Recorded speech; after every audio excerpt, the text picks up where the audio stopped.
Welcome everybody to week 16, the solo ship single entry strategy show. I'm Squirrel Patrol, JMtoWin. JM, I just was in New Orleans last weekend for the DK Live final. Yeah, so I waited to ask you how you did, and I asked you before we came on air, and you said, let's talk about it on air.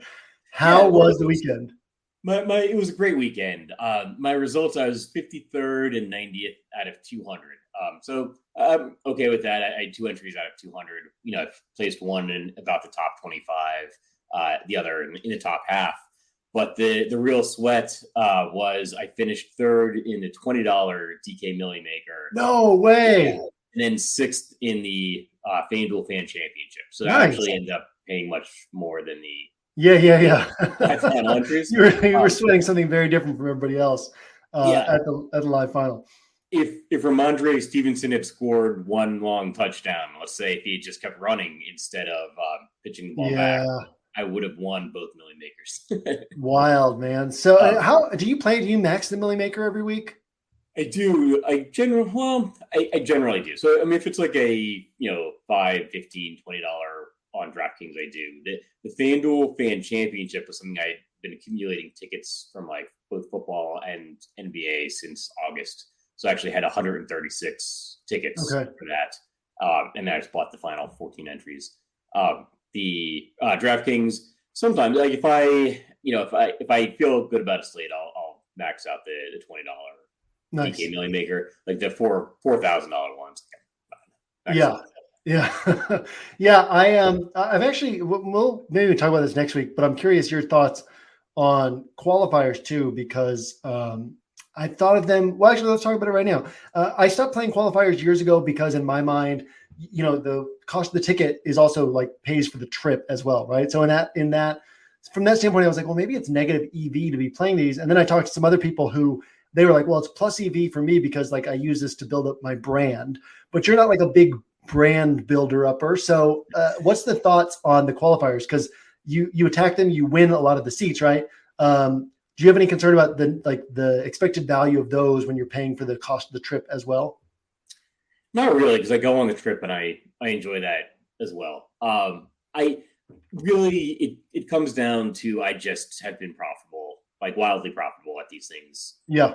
Since I started playing them in 2018, I do think I actually started at a good time. So I didn't know it at the time, but I started trying to qualify for live finals at the time that a lot of other players who were better than me stopped playing. So I just had a few strings of getting the max seats on FanDuel, and I'm not as efficient at it now as I was, but I think it was maybe 2018, 2020. I was getting 5-6 FanDuel basketball seats in 25 tries. I'd max it out before they were done a quarter of the contest, and that just is. And then I won the first one I ever went to, which was like the FanDuel baseball final. And I kind of say the rest is history. I got us hooked from that point on, and especially then being able to max out the seats, and then moved on to DraftKings. I've maxed out the seats there a couple of times, I think, with basketball. Or I think I've gotten 5 seats with football once during the virtual final at home. And then I think I've gotten the max seats once for basketball. Interesting. Yeah. I mean, I miss doing the live finals. I think the last time I chased live finals was 2017. I missed the live finals, but I haven't gotten back to them. Plus, with like family and kids and everything right before Christmas, the football ones are a little tougher. But then I've also, the Millie Maker, I've typically stayed away from. Like I've played as many as 40 entries, maybe like 4 or 5 times. I've never done more than that. I was somewhat randomly, fortunately, had a 12th place finish and a couple other like top 50 finishes on the few weekends I played it. But so much of the money's in first place that I typically haven't chased that, right? But I've started doing the MME stuff on the slant this year. And I think 5 weeks that I max entered the slant and had, 14 rosters finish in the top 100. Roster finished 10th, like 5 or 6 finished top 40 or 50.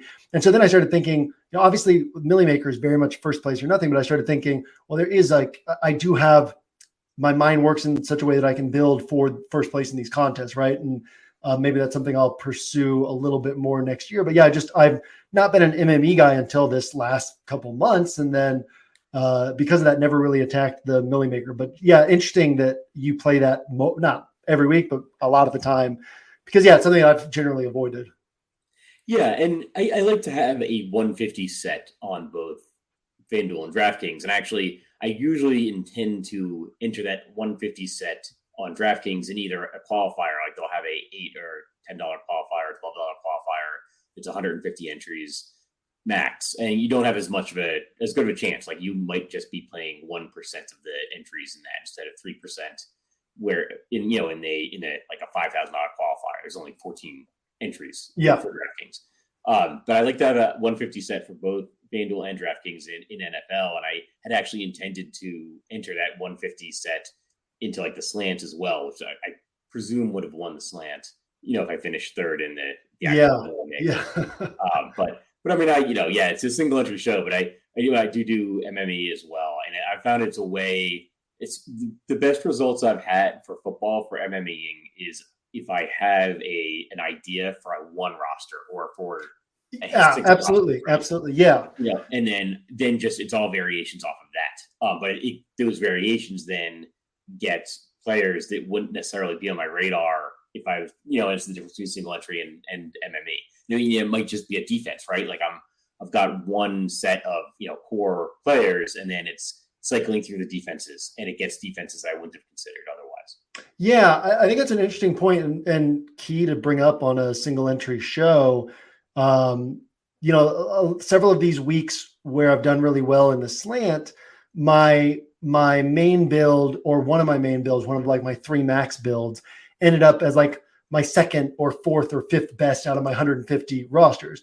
And that's because like a big chunk of my rosters are built off of like, hey, well, here's this core that I found that I really like for single entry, and then kind of mix and match some things. So the week where I finished 10th in the slant, it was like one of my hand-built rosters that was a variation of my main build. My main build finished like 4th best out of 150. One of my 3 max finished 3rd best. And then the another week where I had several like up in the top 50, it was a variation off of my main, but it had like, Zay Jones was on there when he wasn't on my main, and like a couple other guys like that weren't on my tighter builds, but were in my large field builds and made the difference in like that extra boost up the leaderboard. So I think that single entry mindset carries over really nicely to MME because, like I said, I've been in this industry for 9 years. I've had a lot of conversation with sharp players about MME, but I came into my MME stuff with essentially no experience in MME play and like hit the floor running. It's been like very profitable for me through just 5-6 weeks of MME play, right? Where it's like, oh, but it's because I know what I'm doing largely from like how to apply this single entry mindset over to that. I think it's a very interesting kind of discussion there. Yeah, for sure. Yeah. I mean, I really started as an MME player. I remember playing on DraftKings when there was no 150 limit and like hitting on roster like 373 out of 425 or something, right? In a baseball contest on DraftKings.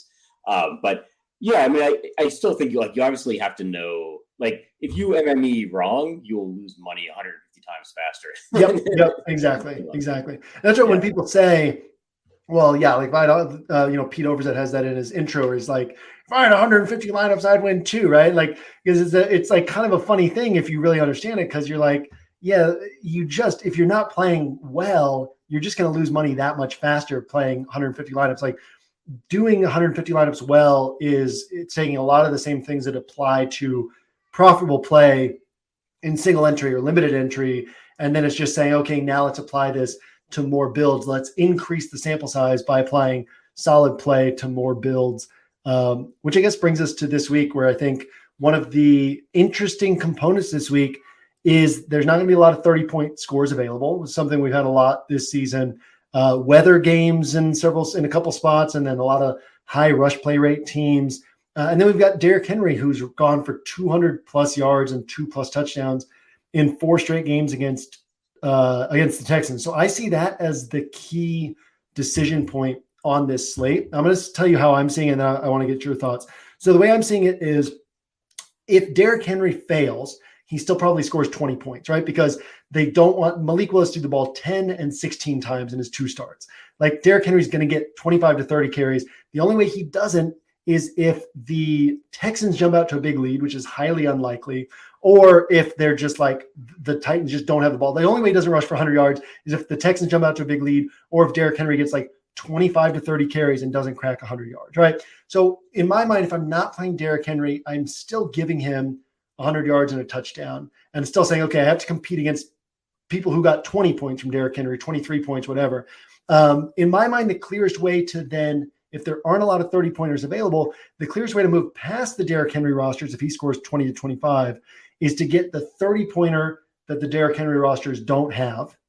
The clearest way to get a 30-pointer that those rosters don't have is Christian McCaffrey or Justin Jefferson, because most of those rosters won't have those guys.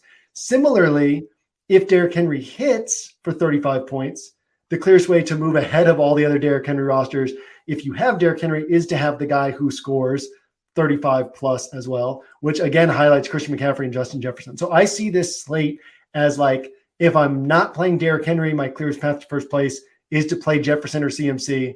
If I'm playing Derrick Henry, my clearest path to first place is to also play Jefferson or CMC. I like Jefferson more than CMC. I don't think CMC is some sort of smash play. He's going to be really highly owned, but it's not even so much about like, oh, I really like these plays this week so much as it's just the strategy and theory tells me that regardless of what I think individually about these plays, like it just points me to, if I'm not playing Henry, consider these guys. If I'm playing Henry, consider these guys. So yeah, that's kind of how I've been seeing this week's slate. Curious your thoughts on that and anything else you've been seeing on top of that. So it's interesting. We're doing the show for the first time the day before the slate, just because right, yeah, it's Saturday slate, and we usually record on Fridays. So it seems like chalk is like concentrating way more. I don't know if it's just because we're just one day closer to the slate itself, but I'm seeing a lot of chalk centered around the Giants-Minnesota game. Justin Jefferson, and it's not even Dalvin Cook. It's like Justin Jefferson, which is fine. Like Jefferson's a great play. But like Richie James and like Darius Slayton and Daniel Jones, and I don't know how I feel about like Richie James chalk week. So I guess one of the first things that strikes out to me is like if you start running optimal or aggregated optimal lineups from around the industry, you start seeing it looks like game stacks of the Giants Minnesota. Like it's Daniel Jones, Slayton, Richie James running back with Justin Jefferson, and TJ Hawkinson as well. So that's something that like the first thing that strikes me about the slate. I do think that Derrick Henry is a key decision point on FanDuel. He's the most expensive flex player. I think most expensive player by a few hundred, by 400 over Christian McCaffrey. But I mean, his scoring kind of sets up better on FanDuel. So it's still a little bit tough to get away from. And like you said, there's not a lot of like blow up spots for players this week where Derrick Henry is facing the Houston rush defense in December. Like I kind of feel like we've seen the story before. But the Malik Willis factor is a little bit of a wrench there. I could see the Houston defense doing really well. And then suddenly like you've got a lot of like Derrick Henry rosters that aren't, even if Henry puts up a good game, like it could be the Houston defense that is what you had to have possibly. It is possible. Like I see a situation, a lot of situations where Derrick Henry, could get 120 yards and a catch. Exactly. Yeah. And he's actually like torpedoing your roster, and like he's maybe thinking he had a great NFL game. But like we care about the the fantasy points. And 120 or like 14 points isn't going to cut it. And he has like a path to a good NFL game where he doesn't where he torpedoes rosters. So I think that's something to think about. I do think like the list of guys that could outscore him my list kind of goes down a little bit farther than yours. And maybe it's just the way that you're expressing it. But like I could see Jamar Chase, like Dalvin Cook, maybe even Travis Kelce. There's other guys I could see. And if Derrick Henry gets that 14 points, that like there's other guys that I would want to have on my roster. Yeah, so there's other guys too that I think can outscore him. My thought is, who's the guys who can outscore him that won't be on Derrick Henry rosters, right? And so like from that strategy standpoint, as in like the Derrick Henry rosters can still fit. I mean, Jamar Chase is 8,300. He's not that much less expensive than Jefferson, but because he is less expensive, like people would be likelier to end up there, right? Dalvin Cook substantially less expensive than Christian McCaffrey and Justin Jefferson. So like you're likelier to see Dalvin Cook on those rosters. So I'm just thinking about like who are the guys that the Derrick Henry rosters won't have, and it's likelier to be these guys. As to the the situation in Minnesota, I don't get it, right? TJ Hawkinson, his best game with Minnesota is 16 points. That's at 5,900 or at 4,900. What are we doing there, right? 11.5 points, 8.4 points, 7.3 points, 8.5 points. The Giants pass catchers. Well, actually, let's start here. Daniel Jones has one game this year above 228 passing yards. He has 3 games this year of 2 passing touchdowns.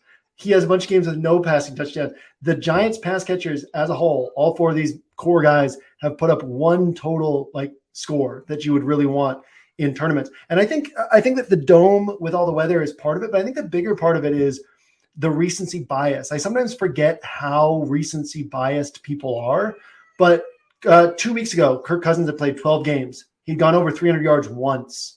All of a sudden, he's thrown for 400 plus in back-to-back games where they were chasing points against Detroit, chasing points against the Colts. And I think everybody's just like, oh, Kirk Cousins is going to put up another 400-yard game. And it's like the lens through which people see DFS is so different than the lens through which we see it sometimes, right? Where like what somebody did last week is practically invisible to me in my decision-making process, unless it's a changing role, right? There's no moment when I see a guy had a big game last week and I'm like, oh, he's going to have a big game again. But the field thinks that way. And I think a lot of it's just that, whereas I went through the Giants scores on the Angles podcast today, but I can do it real quickly. They scored 20 last week, 22 the week before, 20 the week before, 20 the week before, 18 the week before, 24 the week before, 13, 23, 24. This is how this team wins games. They try to keep it close. They try to win in the fourth quarter. They try to tighten up in the red, teams pick up yards, try to tighten up in the red zone. The chances of the Giants jumping out to a lead against the Vikings and forcing Kirk Cousins to throw for 400 yards is so low that, I think there will get decent scores across the board from this game, but Dalvin and Jefferson are the only guys who I see as compelling tournament plays.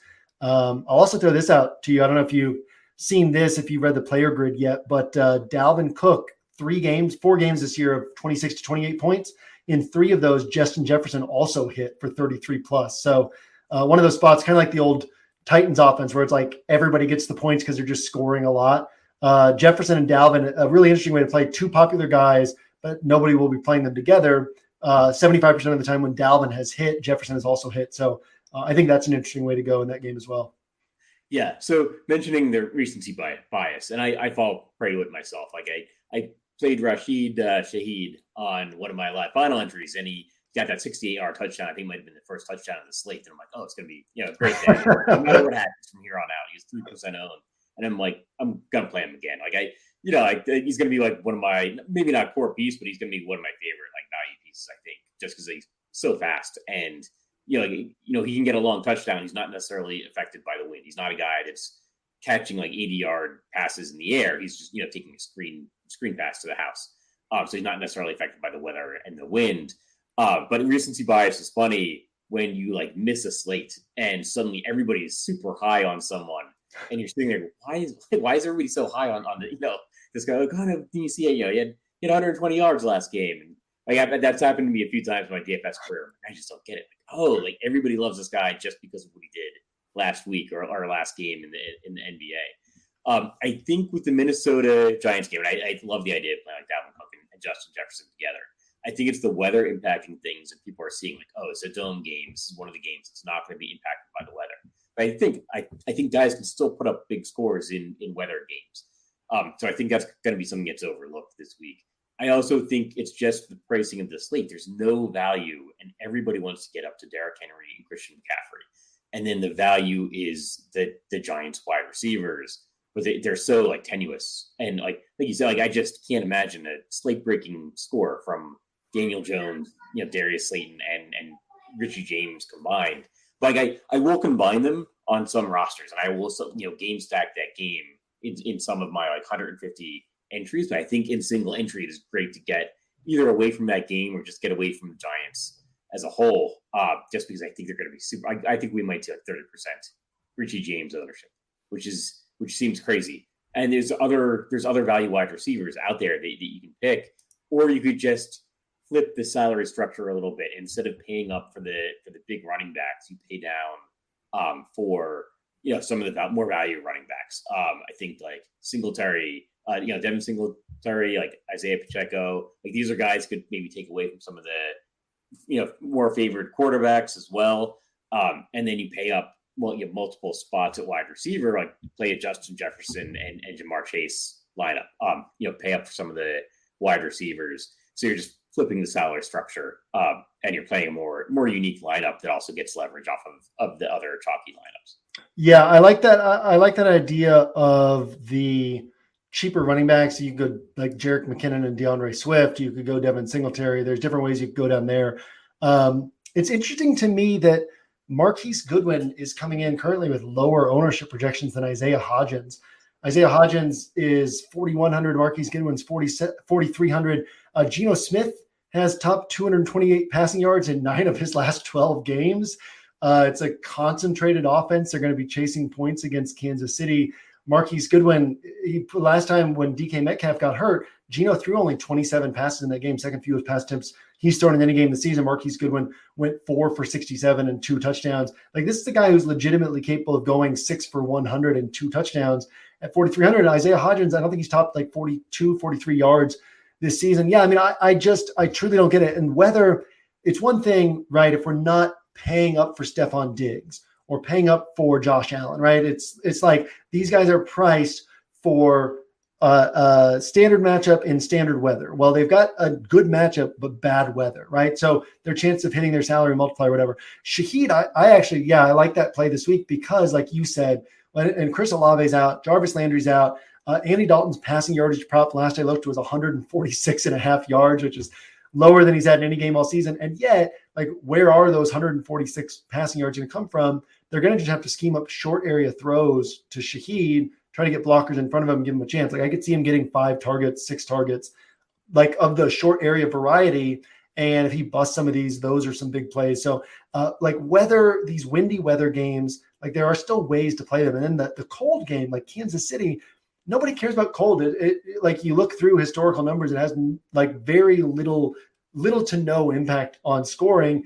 And yet people are going to play Isaiah Hodgins over Marquise Goodwin. To me, that's pretty wild. I see this Seattle Kansas City game as like the game to target. I would love to have one Seattle piece on just about any roster I build. And then how about this? Juju Smith-Schuster, he played limited snaps in weeks 12 and 13. He was hurt in week 11. So we can throw out those games. He got hurt in week 10. We throw out those games, and his last 5 games, 25 DraftKings points, 28, 18, 22, 17. Like, those are the last 5 games where he played a full complement of snaps. His worst game was 17.8 DraftKings points. He's 5,800. I think people are just kind of overlooking him. But yeah, I really like that game as like single entry. You're finding the one spot to focus on. That's one of the games that I really like. Mahomes, Geno are 2 of the sharpest quarterback plays on this slate. You've mentioned Chase a few times. I'm interested in your thoughts there. When Patriots defense, not a defense I'm scared of for wide receivers, but they've held Tyreek Hill, Stephon Diggs, Justin Jefferson, Amon-Ra St. Brown, DeAndre Hopkins, Devontae Adams, actually DeAndre Hopkins as well. They've held them all down. Jefferson scored 31 points. Everybody else scored like kind of in that 20 to 25 point range. So it's like, guys don't get completely shut out by the Patriots the way that they do against the Jets, but it's harder for them to have like a tournament winning score. Any thoughts on that with Jamar Chase, where I don't think he'll be like low owned this week, obviously lower owned than normal, but still draw some ownership. You have any thoughts on that? I was using more as an example of a player that I think can break a slate. Gotcha. Yeah, it's going to be low, and I put like Travis Kelce in that same bucket. Guys that I would spend up for in place of like Christian McCaffrey or Derrick Henry or Justin Jefferson. Not that I want to exclude all 3 of those guys from my rosters, but I think the 3 of them are going to be very highly owned with this like very tenuous chalk. And what I would do is maybe play like 2 of them, pay up for another player, like pay up for like Dalvin Cook, pay up for Saquon Barkley is an interesting play. Not necessarily that I love Saquon Barkley, but like, what if he gets like, it's definitely conceivable he get 2-3 touchdowns, and that's the Giants' offense. And then suddenly these Isaiah Hodgins, Richie James, rosters like the Darius Slayton, like suddenly like, oh wow, okay, so like if you run Saquon Barkley against Justin Jefferson, that's a thing that would hit with that game still going off and being like the game you need to have. but it's very different from a lot of the roster constructions you're going to see this weekend. Yeah, I mean, I would be perfectly content to have 0% Richie James Jr. and like sub 35% less than like sub 3% Isaiah Hodgins and sub 5% Darius Slayton. It's just, and it's not that I think those are bad plays. It's just like they're not great plays, and if the field is on them, the edge, and like if I lose a week because that's the chalk that hits, I'm okay with that. There's other weeks where it's like, hey, this is pretty solid chalk, and I'll ride the chalk here and be different in other spots. But weeks with really fragile chalk, if the really fragile chalk is the reason I lose, if it hits, it's the reason I lose, I'm 100% fine with that week in and week out, because that's always going to make you money over time to avoid really fragile chalk. Another guy who I think is interesting is AJ Brown. I think that with Minshew under center, Jalen Hurts is averaging 11 rush attempts per game. Last year, Miles Sanders had 24 carries in Minshew's start. His second most carries in a game last year was 18. So that's a 33% boost from his other highest carry game. So Miles Sanders gets probably a few more carries than normal, but also maybe a few more pass attempts than normal. And I think that people will look to Goddard, but not to AJ Brown, because they don't want to like, well, Minshew's under center. I don't want to spend this big salary on AJ Brown. I think he's interesting. I think, Amon-Ra St. Brown had a great game environment for him to have a huge game, but he's interesting. Yeah, I mean, I think there's some fun ways that you can get different on this slate, on tighter builds, where it's like, hey, this is just a sharper way to play this slate. And yeah, I mean, some of those guys, some of the running backs you mentioned, really like the Dalvin Cook call, Ramondre Stevenson, Tony Pollard, just a number of guys who are interesting this week outside of just these, like the clear chalky way to build for sure. Yeah, I think it all kind of starts at quarterback. Like you mentioned Minshew, I think he'll be highly owned. I think the ownership is going to go Daniel Jones and then Minshew. Which is why would you not play Patrick Mahomes? Like you can find some value plays. They don't have to be the chalky value plays. Find some value such as Marquise Goodwin, and then you can pay up for Mahomes or at least Geno Smith.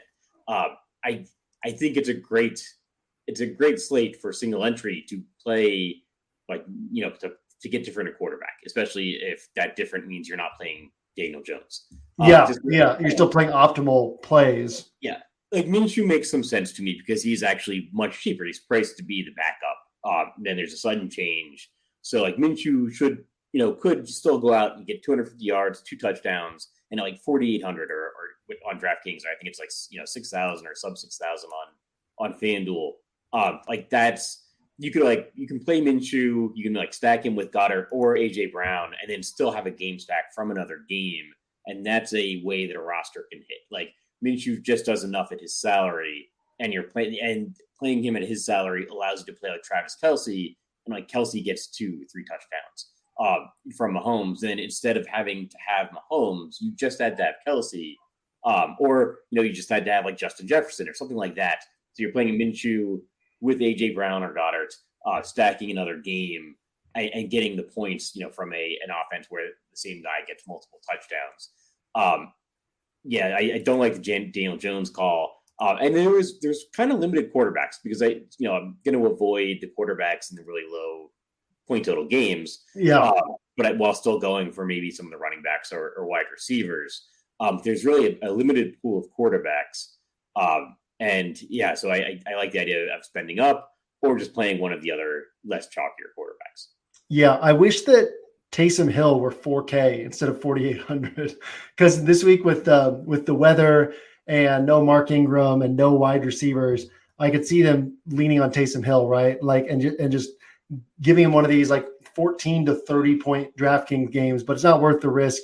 Maybe like one Millie Maker roster, but it's not worth the risk otherwise. But yeah, if he were 4K, he would actually be a really interesting way to go at quarterback on this weird slate this week, especially in large field play, not in single entry. But yeah, single entry, 3-entry max, tighter builds. Like I would be fine going 100% Mahomes and Geno and just being like, okay, you guys try to beat my scores that I'm getting here, right? Because like we know that Geno is still putting up 22 to 24 points most weeks, even if he's not putting up like a 28 pointer.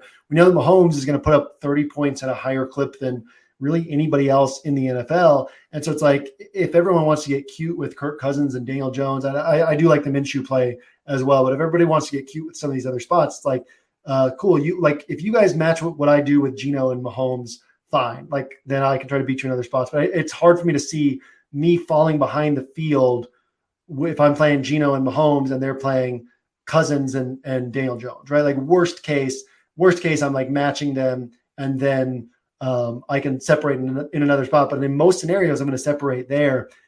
Jared Goff is the only other guy who really like I could, if I play like 10 rosters that go into single entry, 3-entry max, I might have one Burrow build out of those 10.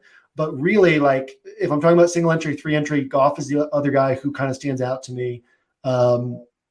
And then larger field, I could see some Huntley. I could see like a couple other fun things where you could take on a low floor to target some upside. But yeah, it's like Mahomes, Geno, Minshew, and Goff for me on tighter builds. Yeah, I think it's a week to have a more concentrated quarterback pool. I would maybe throw in some Justin Fields, use Justin Fields, and then just with no other pieces, or maybe just Cole Kmet, and then from the Bears, and then you can actually fit in another game stack or a mini game stack in that same lineup. I actually like the idea. There's players in Washington that I like Terry McLaurin, and Dotson. There's players on San Francisco I like Christian McCaffrey and George Kittle. Actually, I think Scott Barrett had a thing pointing out the splits with George Kittle when Debo is playing and when Debo is limited or not playing. And it makes sense. Like George Kittle is one of those guys that seems to come out of nowhere suddenly and break a slate a few times a year and then just goes back to blocking. But I like the idea of like you could play Justin Fields and then have like a San Francisco Washington mini stack and then maybe another mini stack from another game. Yeah, Mike Johnson also highlighted on OWS this week that I think it's the last 7 games that Debo has been limited or out.